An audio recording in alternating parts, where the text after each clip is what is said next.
Universitas Indonesia, Universitas Indonesia pernah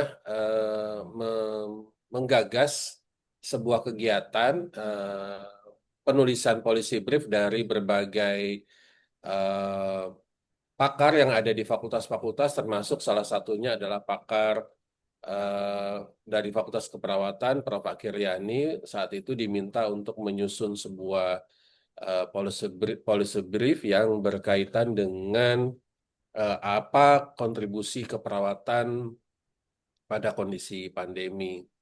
Nah, dari situ kemudian saya melihat ada beberapa hal yang unik dan cukup menarik dari apa yang di eh, Universitas lakukan, di mana saat itu memang em, pendanaan untuk banyak hal sempat dihentikan karena kondisi pandemi, tetapi pendanaan untuk penanganan pandemi sedikit agak jor-joran gitu, dan termasuk dalam penulisan policy brief ini.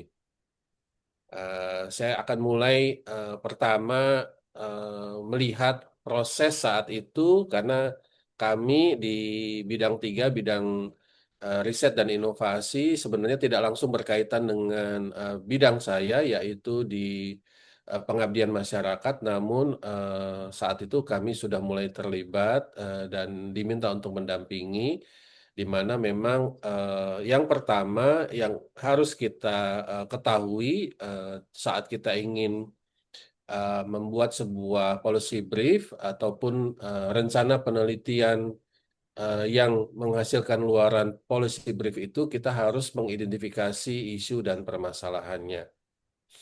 Nah, tentu kita harus mengetahui dulu sebenarnya isu strategis yang relevan dengan kebijakan publik. Dan saat ini saya rasa yang paling urgent yang mungkin diharapkan dari masyarakat ilmuwan yang ada di Indonesia adalah tentang kebijakan makan bergizi gratis. Ya, pemberitaan baru saja berseliweran ya, baik di media sosial maupun di TV ya, bagi Bapak Ibu yang masih mengkonsumsi TV sebagai salah satu sumber informasi, itu banyak sekali diberitakan angka keracunan ya. Jadi kalau Bapak Ibu ingin membuat sebuah penelitian singkat, survei, termasuk juga in-depth interview dan focus group discussion dari berbagai narasumber yang bisa kita undang, kita bisa melihat isu strategis apa yang sedang sangat relevan saat ini tentang kebijakan publik yang dibuat oleh pemerintah. Ya, misalnya tadi makan bergizi gratis, ya. Pastikan isu ini memiliki urgensi, ya. Kalau menurut saya ini sangat urgent karena di Jawa Barat saja sudah ada 411 kasus yang keracunan. Total di Indonesia ada lebih dari 2.000 kasus anak sekolah yang keracunan mengkonsumsi makanan bergizi gratis. Makanan bergizi gratis yang sedianya harus membuat anak-anak itu cerdas ya, em, bisa menjadi penerus bangsa, tetapi ini justru malah keracunan, boro-boro mau berpikir yang inovatif dan jenius, tetapi mereka harus bolak-balik dan bahkan ada sebagian yang pingsan karena sudah kekurangan cairan dan elektrolit. Signifikan dan berdampak itu yang memang juga harus menjadi isu yang sangat difikirkan untuk mengangkat sebuah policy brief. Lalu kita rumuskan masalah penelitian yang jelas, spesifik, dan berbasis kebutuhan pemangku kepentingan. Nah, jika tadi disampaikan oleh Bu Desi bahwa sudah sampai mana sekarang penulisan manuskripnya, memang untuk policy brief yang baru akan Anda mau buat, ini mungkin menjadi sebuah rencana, ya, rencana jika di dalam masa studi Bapak Ibu sekalian selama mungkin 3 tahun atau 4 tahun ya, barangkali ada yang ingin saya lulusnya 4 tahun aja saya mau banyak-banyak berdiskusi dan menyerap pengalaman dari para narasumber yang ada di Fakultas Ilmu Perawatan Universitas Indonesia dan akses-akses yang disediakan ingin saya manfaatkan sebesar-besarnya, mumpung ada di Jakarta, mumpung ada di Universitas Indonesia. Nah, silakan saja, dan menjadi sebuah cita-cita yang luhur bagi kita semua sebagai ilmuwan bahwa kita bisa berkontribusi dengan sedikit mengubah kebijakan dengan hasil policy brief yang kita buat. Jadi kita juga harus merumuskan masalah penelitian yang jelas, spesifik, berbasis kebutuhan pemangku kepentingan. Nah, ada beberapa contoh policy brief yang memang sempat dibagikan oleh eh, kebetulan Bu Desi berbaik hati mencarikan beberapa contoh policy brief yang pernah ada dan termasuk policy brief yang bagus untuk dijadikan sebuah contoh. Saya tadinya ingin share dalam bentuk PPT, tapi ternyata dia tidak bisa em, di copy word by atau sentence by sentence. Jadi memang saya hanya akan eh, memberikan beberapa contoh yang di-share oleh Bu eh, Desi. Ini salah satunya adalah em, kebijakan yang sangat bagus sekali ya. Jadi ada sebuah em, policy brief yang dibuat oleh sekumpulan orang dari berbagai universitas dan stakeholders ya, tapi kita lihat di sini memang majority atau semuanya adalah akademisi. Dia membuat sebuah policy brief tentang jaminan eh, dari pendidikan eh, anak usia sekolah ya, yang didanai oleh dana pemerintah nah, karena ini di Amerika dia menggunakan dana negara bagian ya. Jadi em, kalau kita baca di abstraknya itu eh, dari banyak negara bagian yang ada di Amerika saat ini em, memiliki eh, pendidikan prasekolah yang memang disediakan oleh pemerintah ya untuk masyarakat di sana. Dan tulisan ini sebenarnya ingin melihat seberapa uh, pemerintah telah melakukan jaminan kualitas pendidikan prasekolah itu diberikan dan disediakan kepada anak-anak usia prasekolah. Caranya mereka dari ilmuwan ini melakukan mapping dari kebijakan yang ada di beberapa negara bagian yang ada di Amerika, kemudian melihat quality assurance apa yang mereka sudah terapkan. Ya, di sini sebagai contoh adanya kebijakan Early Learning Standard, kemudian Kindergarten Entry Assessment, dan Tiered Quality Rating and Improvement System, yang kesemuanya menjamin bahwa kualitas pendidikan prasekolah itu memang Hmm. benar-benar sudah diterapkan dengan baik.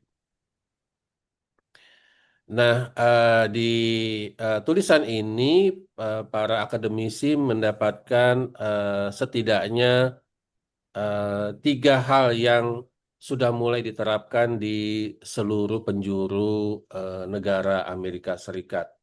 Ya, Em, selain memang ada beberapa hal yang mungkin belum sempat diterapkan dan menjadi catatan dari penelitian ini.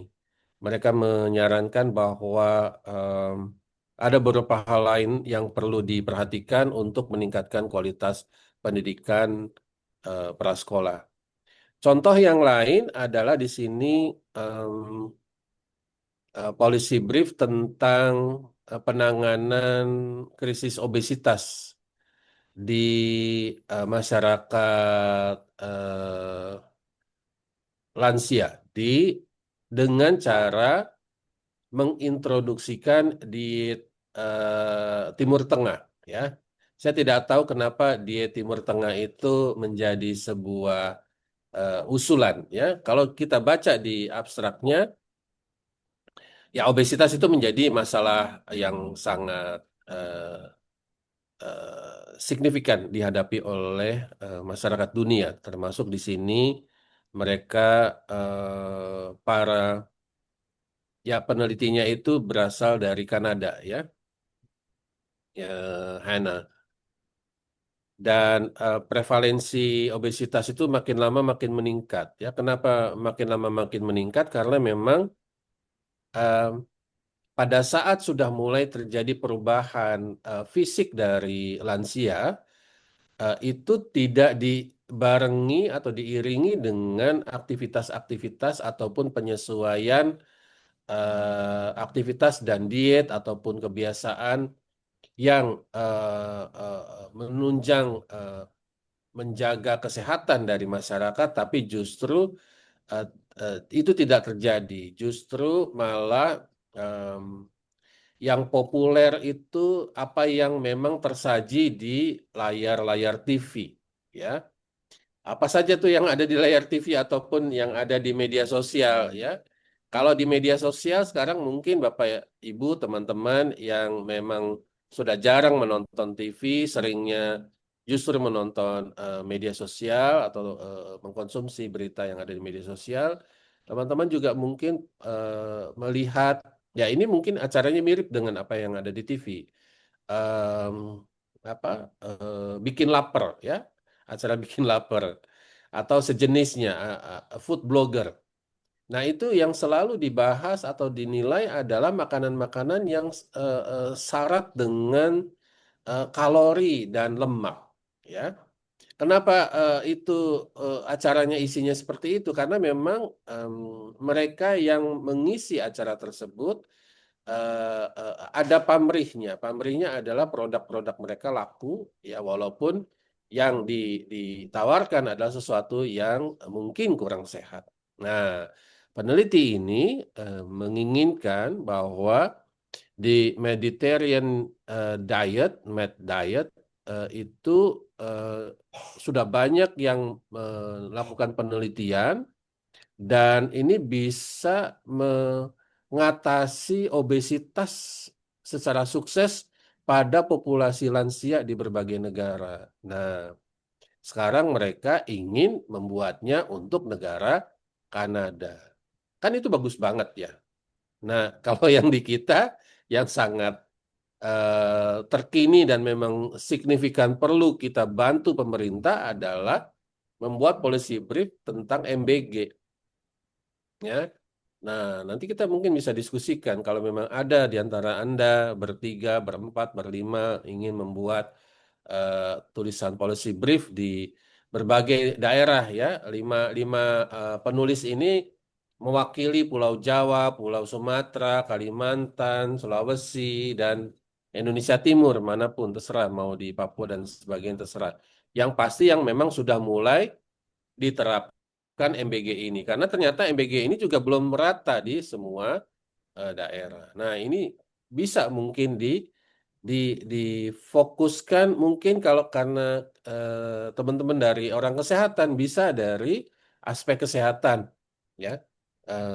Potensi masalah maupun potensi manfaat dari MBG itu diulas secara berimbang. Nah, itu bisa juga kita lakukan, ya. Nah, ini mungkin dua contoh yang kita bisa lihat bahwa memang policy brief yang ditulis oleh para ilmuwan ini memang yang berkaitan dengan masalah yang terkini. Ini juga nih ya, dia mencoba membuat policy brief dampak dari perubahan iklim dan kesehatan mental ya. Mungkin kalau di Indonesia ya karena eh, cuacanya ataupun iklimnya ya cuman hujan dan panas aja ya. Musim kering dan musim hujan.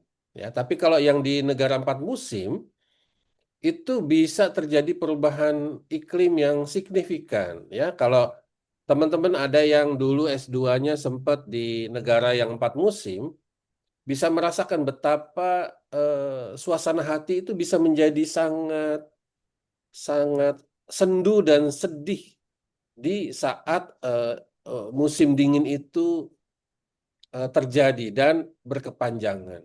Oleh karena itu, sangat mempengaruhi kesehatan mental mereka. Nah, jadi mereka itu kalau di negara empat musim, ngelihat sinar matahari itu udah kayak dapat rezeki apa gitu. Wow, what a very nice day. Wow, wow, wow, gitu-gitulah ya. Lah di kita, ya itu itu yang membuat ketiak kita basah ya, terutama saya ya yang memang sudah sudah mengalami obesitas ya. Obesitas awal itu kalau sinar matahari itu aduh harus saya hindari. Kenapa? Karena gerah dan kalau bahasa Jawanya sumuk itu membuat saya berkeringat ya, bajunya basah sehingga membuat saya tidak merasa confidence ya, feeling insecure dan seterusnya dan seterusnya. Tapi kalau di luar itu mereka sangat sangat sangat menikmati sinar matahari. Nah, si Jiang Hao Liu ini dengan teman-temannya Teddy Potter dan Susan Zehner itu membuat policy brief bagaimana mengatasi masalah kesehatan mentalnya karena adanya perubahan iklim yang tidak menentu ya, musim dingin yang berkepanjangan, musim panas yang membuat orang kesusahan, sampai banyak orang meninggal karena mengalami dehidrasi, heat stroke dan sebagainya. Ya, kita bersyukur ada di Indonesia yang musimnya nggak macam-macam. Nah, ini juga ya, ini hal yang di apa di banyak diteliti oleh peneliti dari FIK ya, Bu Hening Pujasari ya, tentang tidur, kebutuhan tidur ya. Eh, untuk beberapa orang bahkan di antara kita para klinisi maupun akademisi keperawatan menganggap ada orang yang fokus penelitiannya pada kebutuhan tidur itu sebagai sebuah lelucon ya. Tapi sebenarnya nih, yang sebenar-benarnya itu kebutuhan tidur yang cukup itu membuat perawat yang bertugas itu menjadi sigap, menjadi alert, menjadi cekatan dan seterusnya. Dan mereka yang kekurangan tidur ya membuat mereka banyak berpotensi melakukan kesalahan ataupun malpraktek. Jadi para peneliti ini membuat policy brief bagaimana caranya agar masalah kelelahan dan kurang tidur pada perawat yang bertugas itu bisa dihindari dan dibuat public safety policy bahwa semua yang bekerja itu harus cukup tidur. Saya jadi teringat sekitar 25 tahun yang lalu saat saya berdinas di ICU RCM. Saat itu saya sangat shock dan sangat sedih karena ada rekan kerja yang bekerja di ICU itu demi untuk mencukupi kebutuhan keluarga, dia berdinas di dua ICU di dua rumah sakit yang berbeda. Bisa dibayangkan betapa dia kekurangan tidur ya saat hari-hari menjalani pekerjaan tersebut. Ya, dampaknya apa? Dampaknya almarhumah tersebut terjatuh saat dibonceng oleh suaminya pindah kerja dari satu rumah sakit ke rumah sakit yang lain. Dan saat itu langsung terlindas oleh bis mengalami cedera kepala berat dan meninggal. Ya. Nah, di situ menunjukkan bahwa memang kebutuhan tidur menjadi hal yang sangat-sangat penting yang harus diperhatikan oleh kita sebagai perawat.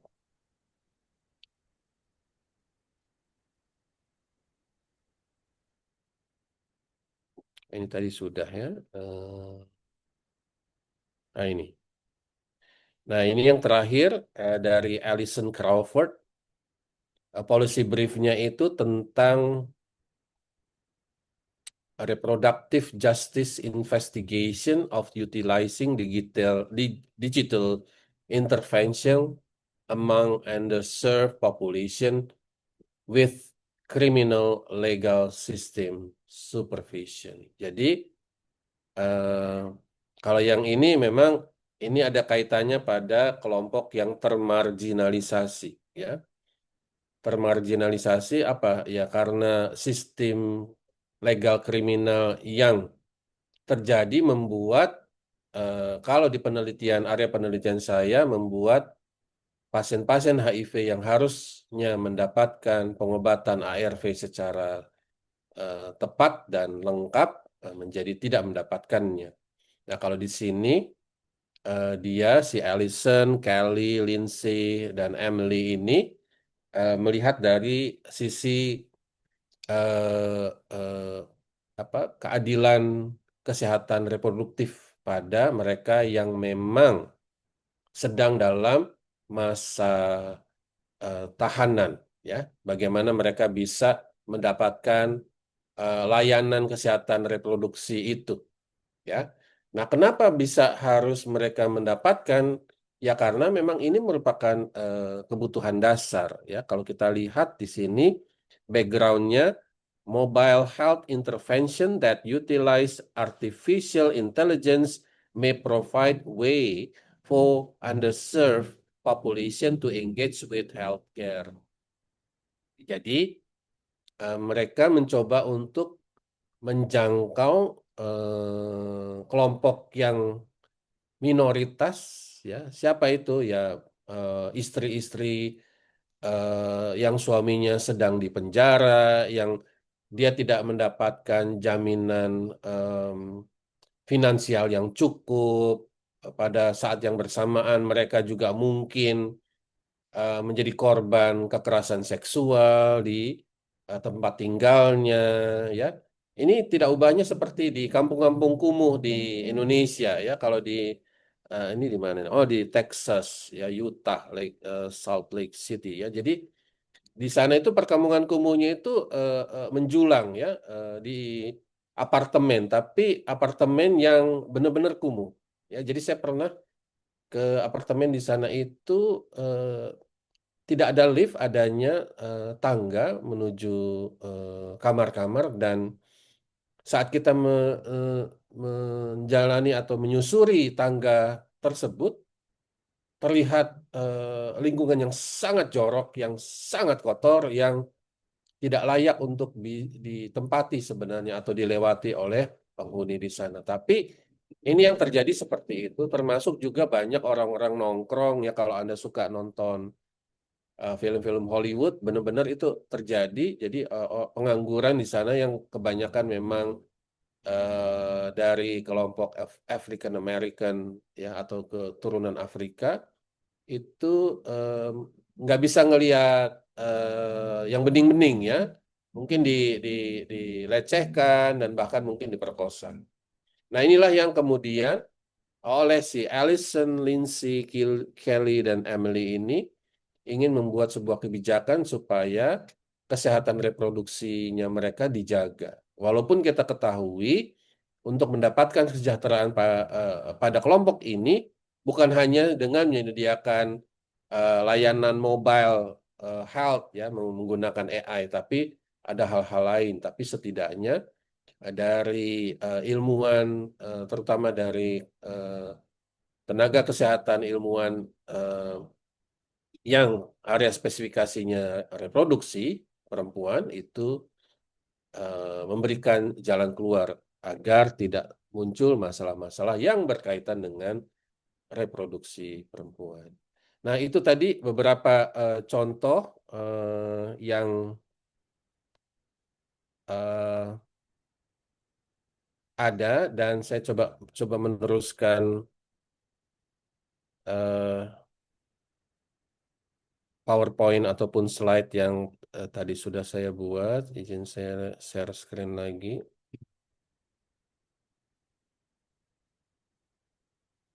Ya, jadi diperlukan telaah literatur, analisis kebijakan yang memang sudah ada di negara kita. Ya, lalu kita identifikasi kesenjangan pengetahuan ataupun knowledge gap serta kelemahan kebijakan yang saat ini sudah dibuat dan diterapkan. Lalu kita mencoba mencari em, para stakeholders yang terlibat, ya. Kalau saya lihat tadi yang diwawancara dan berkata-kata sambil hampir menangis itu ketua BGN, wakil ketua BGN-nya, ya, Badan Gizi Nasional, ya. Dia mungkin sudah diteror dari berbagai pihak, ya. Banyak yang mengalami keracunan dan do something gitu, dan dia seperti orang yang tiba-tiba tidak bisa melakukan apa-apa, ya. Yang dilakukan adalah baik, nanti akan kami coba catat, baik, kami akan mencari penyebabnya. Aduh, di saat sudah ribuan orang yang banyak terkena keracunan pada program makan bergizi gratis ini, harusnya memang sudah harus lebih dari itu, ya.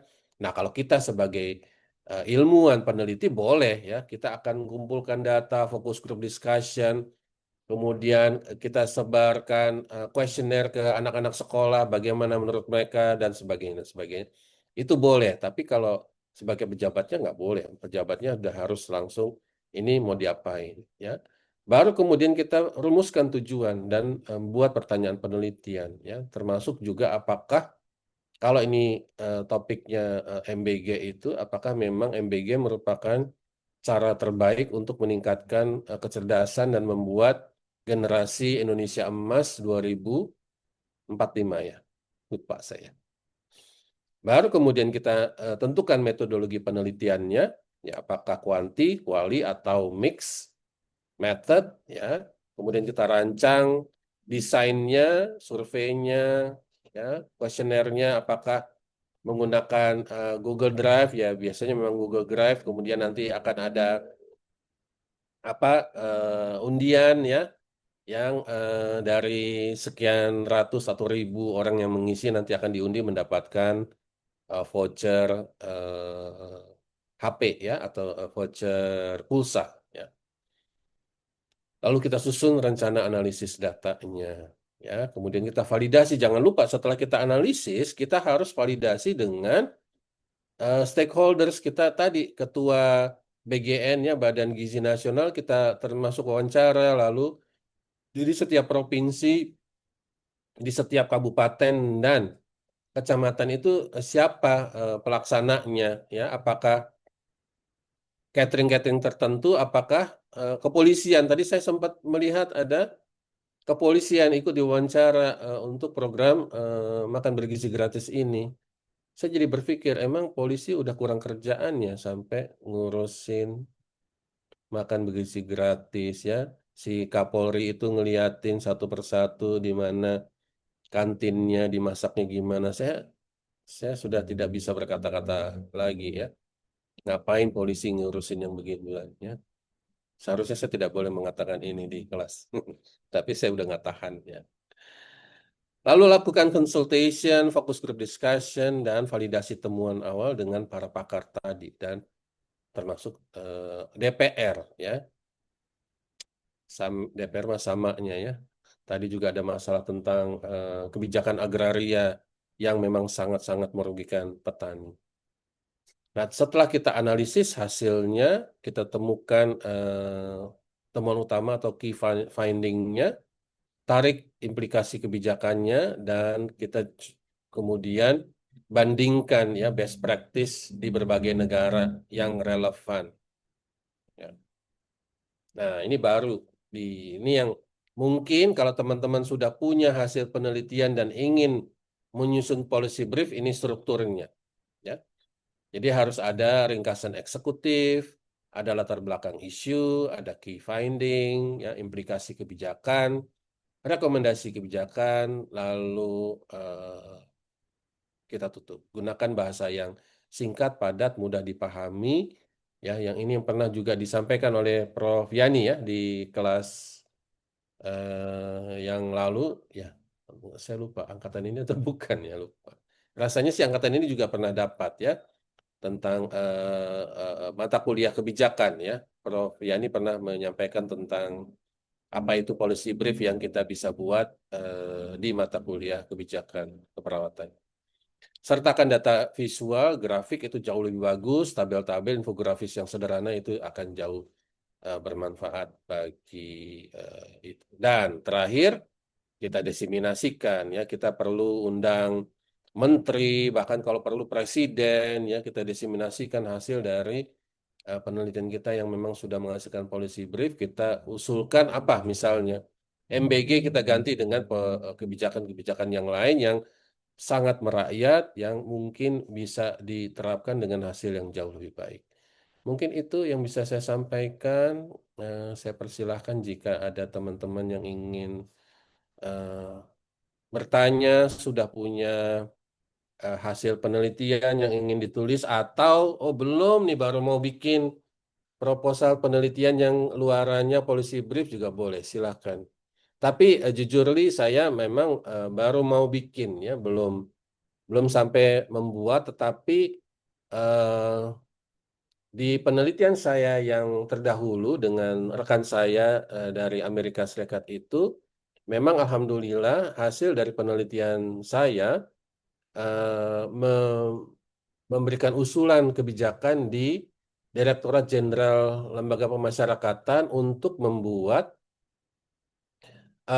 layanan kesehatan yang menjamin para narapidana yang menderita HIV itu tetap mendapatkan layanan kesehatan yang seharusnya. Di antaranya ya pemeriksaan kesehatan rutin yang dilakukan oleh dokter dan perawat di klinik di tiap lapas dan penyediaan ARV yang di mana bekerja sama dengan dinas kesehatan setempat. Ya. Itu dan alhamdulillah sudah mulai diterapkan di beberapa lembaga pemasyarakatan yang tadinya jangankan jangankan mendapatkan ARV ya, diperiksa rutin saja pun tidak kesehatan dari para eh, narapidana atau biasa kami sebutnya adalah warga binaan. Silakan siapa yang ingin berdiskusi, monggo.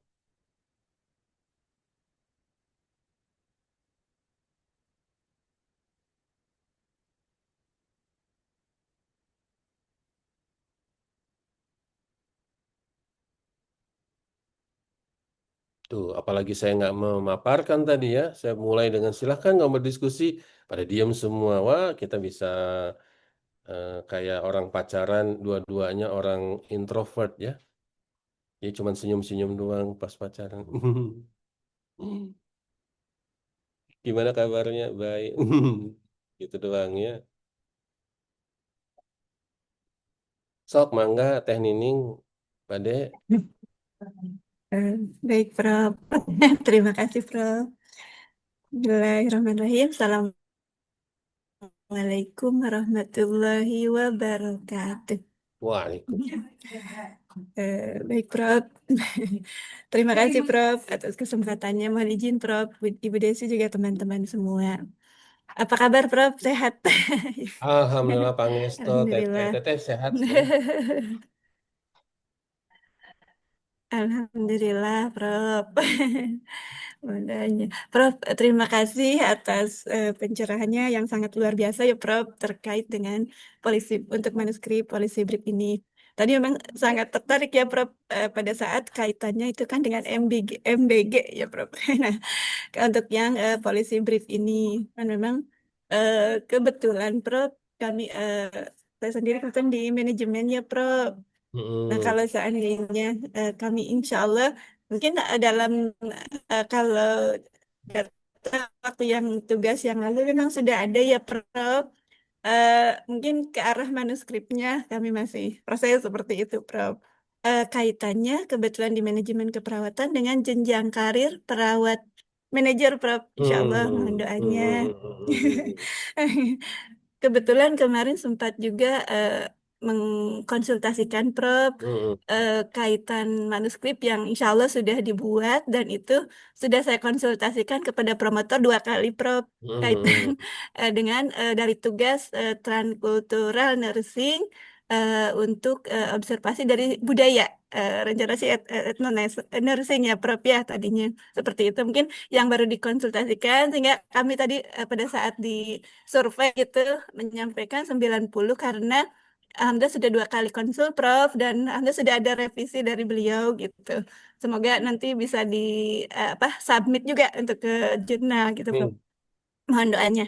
Tapi kalau untuk polisi brief memang mohon izin, Prof, tadi dari segi tema apakah boleh seandainya kaitannya juga dengan jenjang karir perawat manajer ya, Prof, dan juga insya Allah mungkin mohon bimbingan arahannya. Seperti itu, Prof. Terima Biasa, kasih. biasa, bisa, bisa. I'm so sorry that I forgot that we have one student here that may be difficult to speak bahasa or understand bahasa language. I'm so sorry, Khalid Khan. How are you?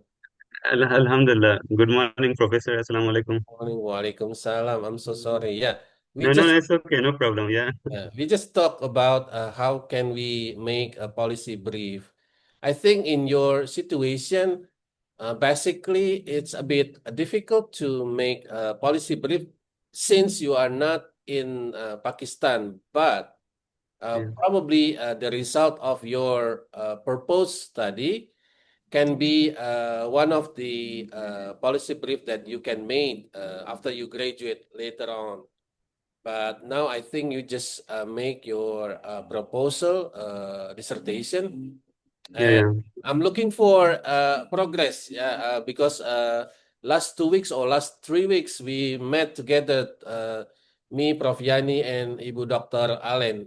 So looking forward to see your progress. Thank you. Yeah, inshallah. Yeah. Yes, Professor. Yeah. All right. Okay. Thank you. Yeah.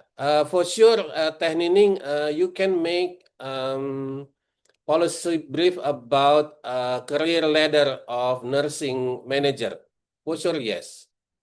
But the situation is that we have to be prepared for any kind of result. Ya, kita harus siap dengan fakta yang sesungguhnya dari sebuah studi yang jujur. Ya, in every study we have to be sincere. We have to be uh, uh, should not do any uh,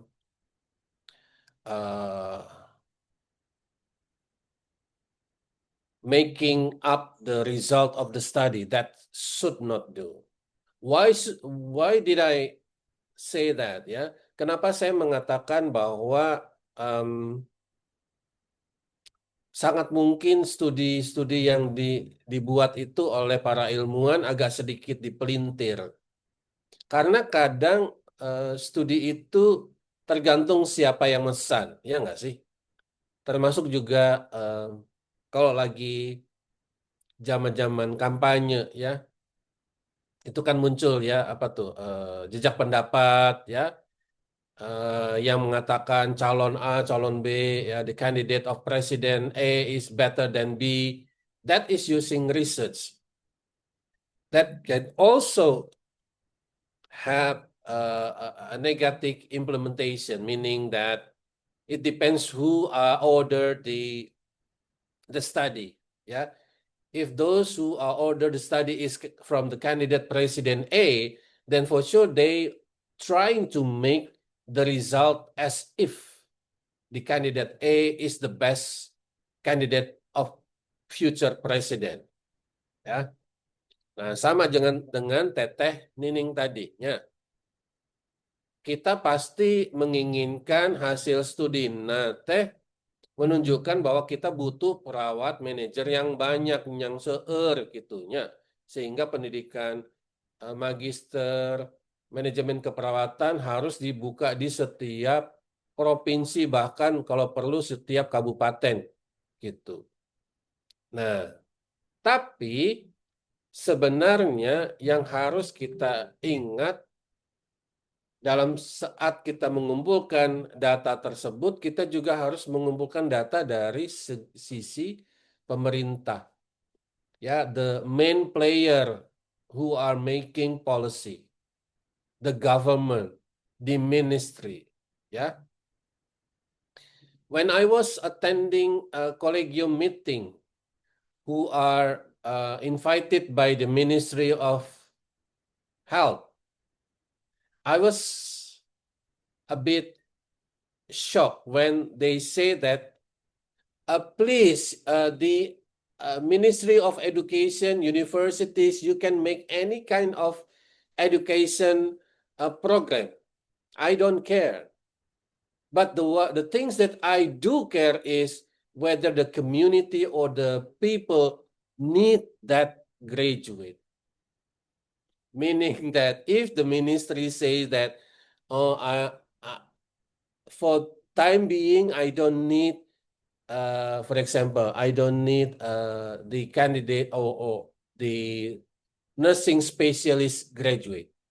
Yeah, where it is not had been made as a policy by the Ministry of Health. Those who had specialist degree in nursing, ya. Jadi bisa kita lihat bahwa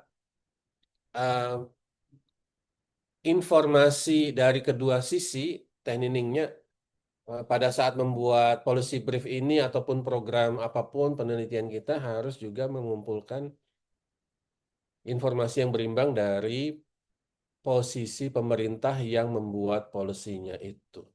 Lalu kita tanya, kenapa sih? Mungkin bisa bertanya hal yang sangat sangat sensitif, tapi dengan soft spoken, ya. Kita harus sampaikan dengan bahasa yang halus. Ibu, mengapa ibu sepertinya tidak begitu nyaman jika sedang berbicara tentang spesialis keperawatan dan termasuk juga pendidikan tinggi keperawatan yang lain gitu ya. Pada saat kita mewawancara, ya kita coba menggali ya, kenapa sih? Kalau kemarin di pertemuan kolegium itu alasannya cuma satu dan langsung itu membuat kita semua terdiam. Apa? Pemerintah belum ada dananya untuk meng-hire spesialis keperawatan. Jadi yang mereka inginkan itu hanya bachelor degree, ya, and some of them are from vocational degree, gitu ya. So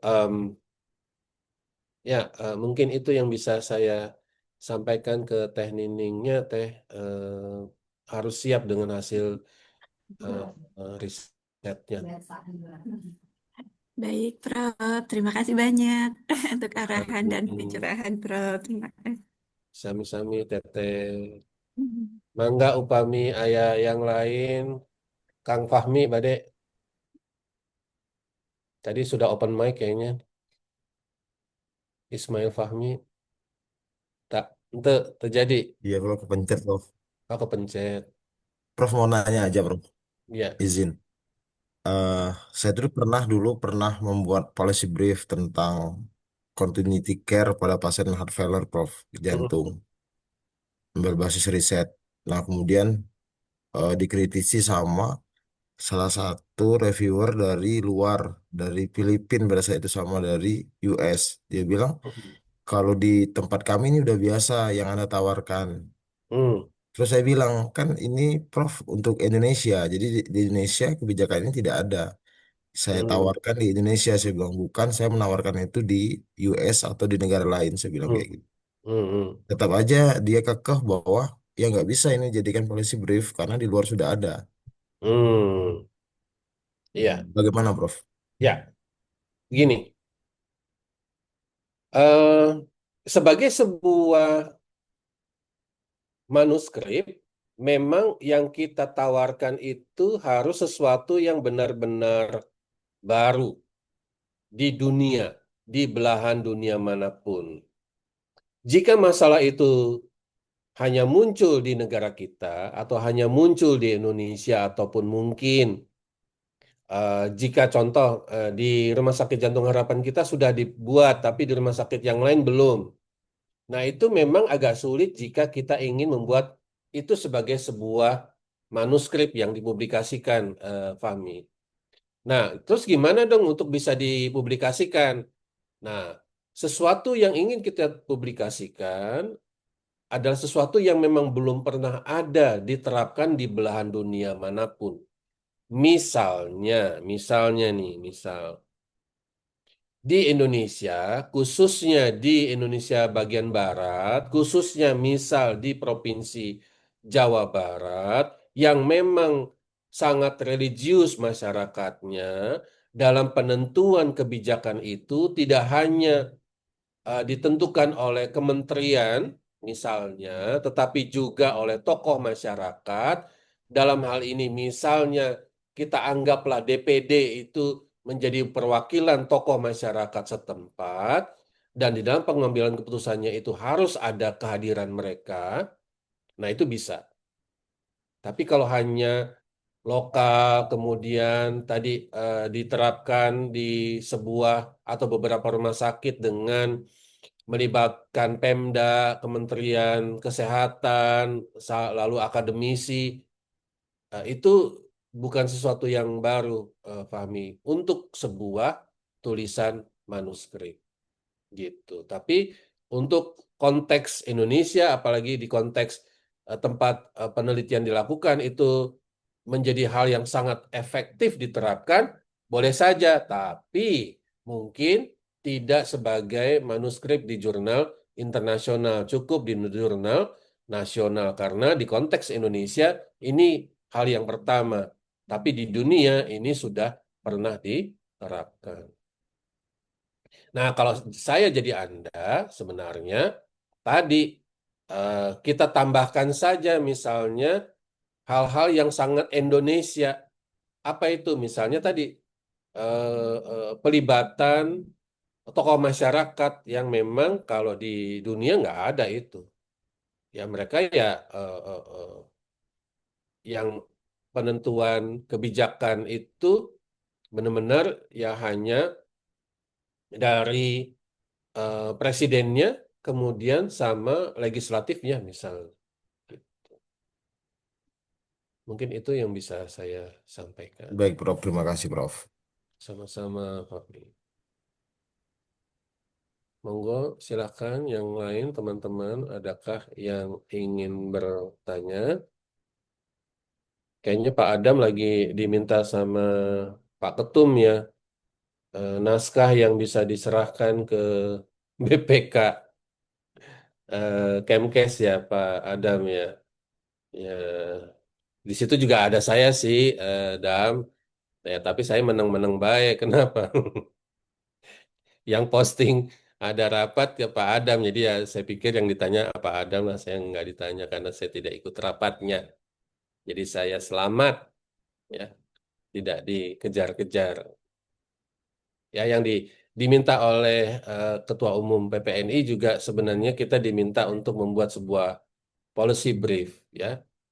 Nah, cuma memang mereka menyederhanakan itu. Silakan masukkan program-program yang menurut PPNI itu ada kontribusi perawat di dalam program yang dilaksanakan oleh Kementerian Kesehatan sekarang. Gitu.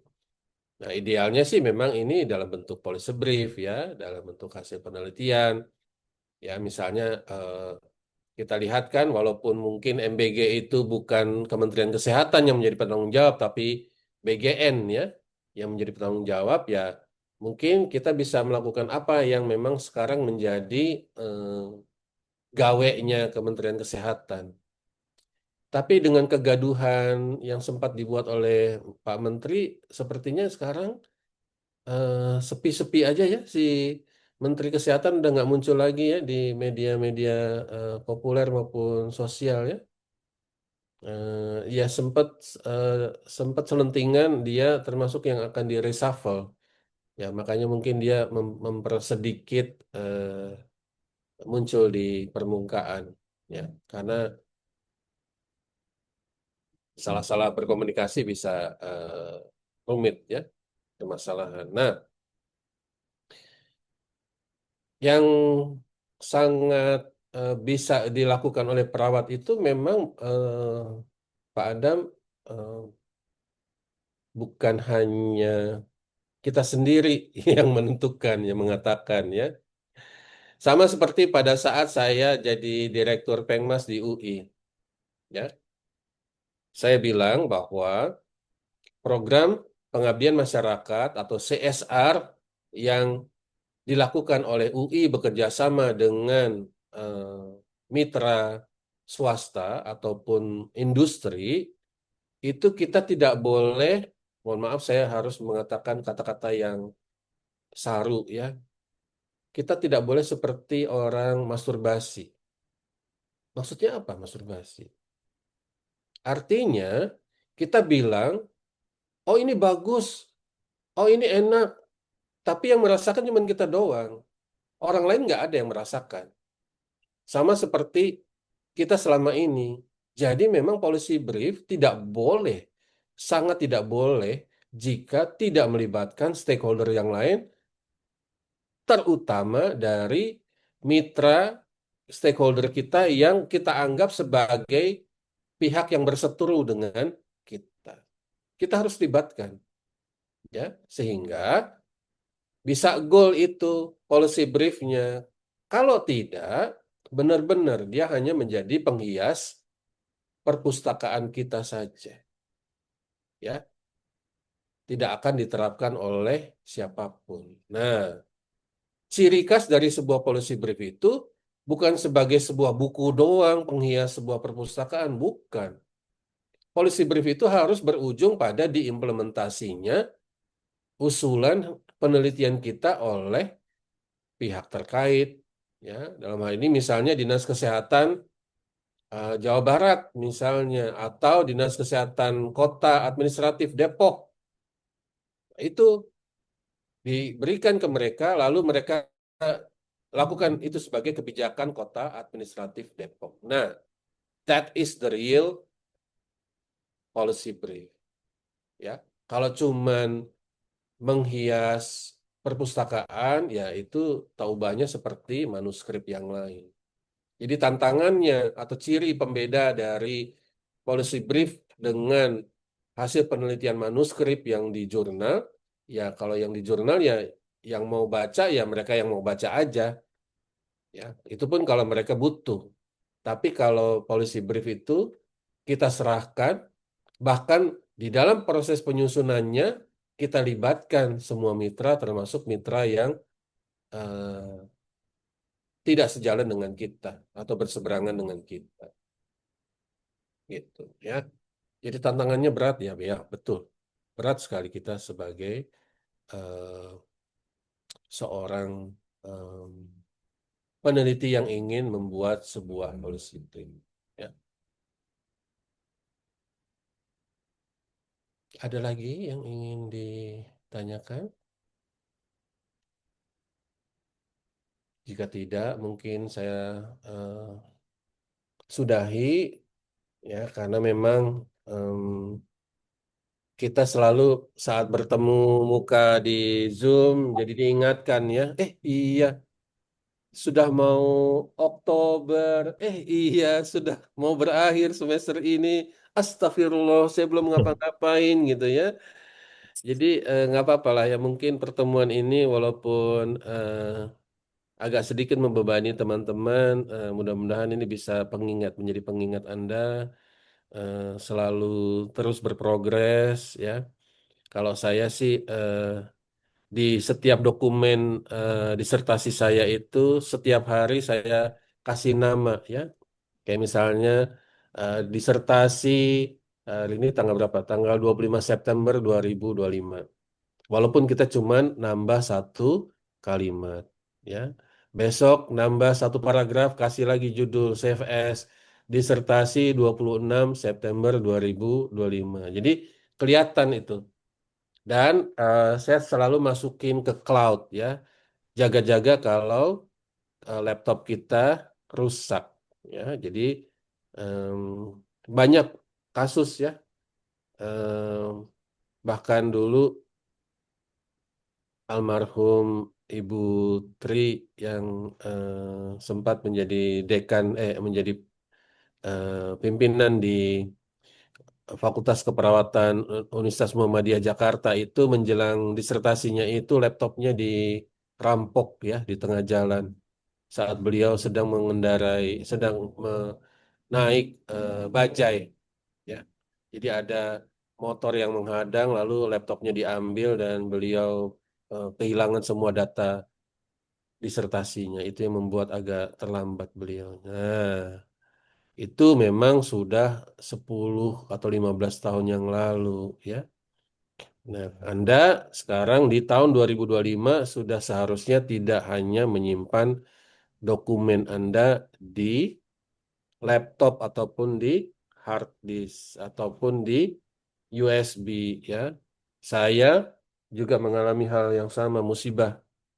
Jadi pas lagi S3, terus di semester ketiga atau keempat itu almarhumah ibu saya masuk ICU serangan stroke. Saya harus pulang.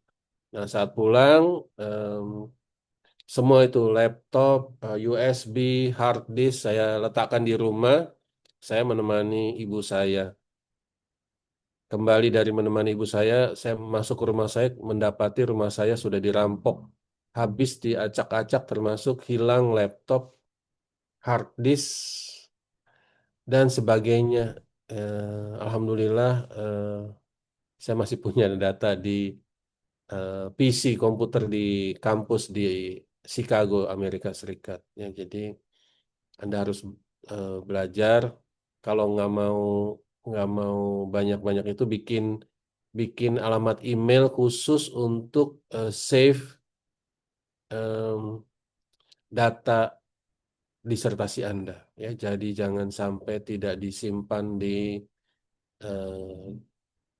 internet. Ya, karena nanti Anda tinggal buka aja emailnya karena Anda mengemail diri Anda sendiri ya. Di situ Anda bisa save di situ ya sampai berapa giga gitulah ya. Dulu saya pikir tanpa batas ya. Ternyata sekarang semuanya dengan batas ya, mau Gmail, Yahoo, apapun semua ada batasnya. Saya pikir bisa save di situ tanpa batas ya. Dan jangan lupa Anda juga simpan di beberapa lokasi hard disk, USB, ada yang di kantor, ada yang di kampus, ada yang di rumah, sehingga Anda tidak akan kehilangan sama sekali dari semua data. Mungkin itu saja yang bisa saya sampaikan. Terima kasih atas perhatiannya. Mudah-mudahan studi Anda lancar, bisa lulus tepat waktu, dan apa yang Anda lakukan itu bermanfaat bagi masyarakat, ya. Sebelum ke masyarakat keperawatan, ya Anda manfaat dulu untuk masyarakat umum dulu, ya. Masyarakat perawatan nomor 2 karena memang menjadi aktor utama yang ingin kita ubah adalah agar masyarakat Indonesia menjadi lebih sehat. Gimana caranya?